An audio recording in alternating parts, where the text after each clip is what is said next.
The College of Commissioners has taken office now since 100 days. And while we were preparing this meeting here this morning, I thought about the situation, how it was 100 days ago. And it's worth to look back, because then you might remember the topics were 1 month's delay, will there be a majority for the college? Will there be a UK commissioner was still the question. Climate neutrality 2050, isn't that completely over-ambitious? And Council will never agree to that. When I started 100 days ago, there were many, many different questions and many difficult issues on the agenda, but the EU-Turkey statement was not under question. And in all my speeches, I said that migration will stay with us, migration will not go away, and that we need to find sustainable solutions. And today we are in the middle of a deep dilemma. The events at the Greek-Turkish border clearly point to a politically motivated pressure on the EU's external border. The migrants that have been brought to the border are in a situation where they need help, and Greece needs help too.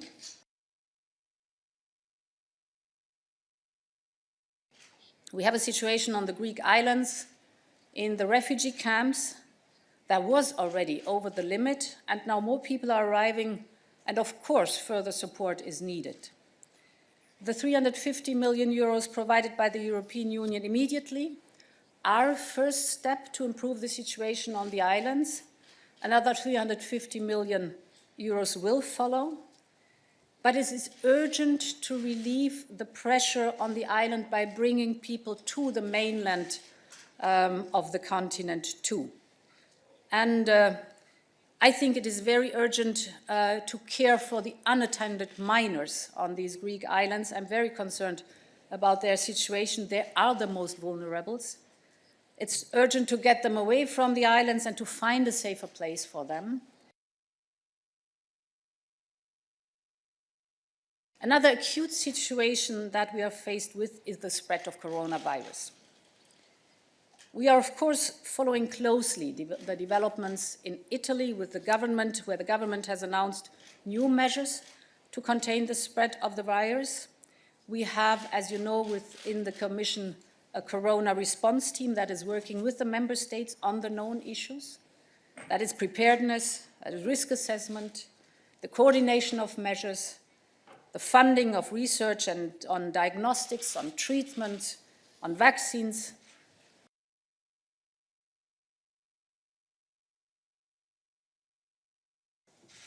In these difficult times, we all sense that people and member states are asking for more Europe. Do more, act more on borders, act more on migration support, on coronavirus, on the macroeconomic support. Yet without a new budget, we will not be able to respond appropriately. We are at the end of the current budget. The 7-year period is almost over. And if I look at the tasks ahead of us, we're running short of the flexibility to act in crises as we see them right now. So this is why I call urgently on all member states to find now an agreement on the MFF. We need it to proceed. It's very late already, and we really need now a common agreement on the next budget for the next 7 years. Today, the European Green Deal is known to everybody. We're working steadily on the transition, like things as the Just Transition Mechanism or the climate law that has just been put forward, but many other steps to follow over the next weeks and months. And 100 days ago, there was, as I said initially, still the question, will we have a British commissioner, yes or no?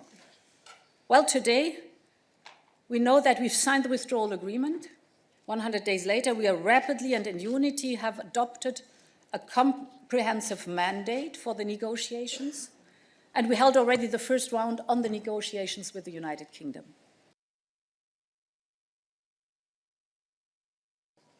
After 100 days in the digital area, we have paved the road already we want to take, the road we want to take for citizens, but also for business and for governments. On 5G, for example, for the very first time, the European Union has a common position on how to assess security risks and what to do about them. The Commission has presented its very first white book on artificial intelligence and the very first data strategy.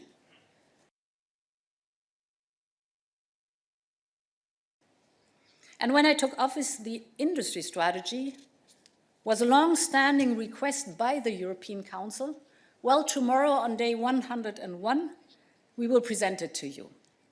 It binds together the Green Deal, the digital agenda, and the global Europe. It combines a strong single market with competition rules that are fit for the global economy.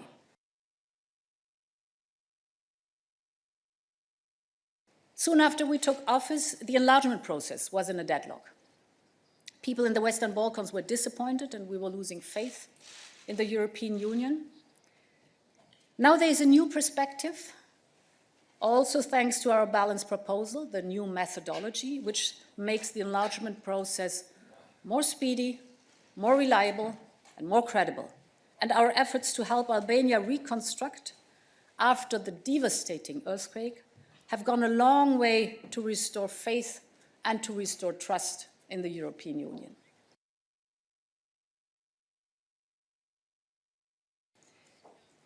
I'm very often asked about what does it mean to be geopolitical? Well, whatever I've explained right now means being geopolitical. And being geopolitical also means going to Africa with the largest ever delegation we ever had to a college-to-college meeting.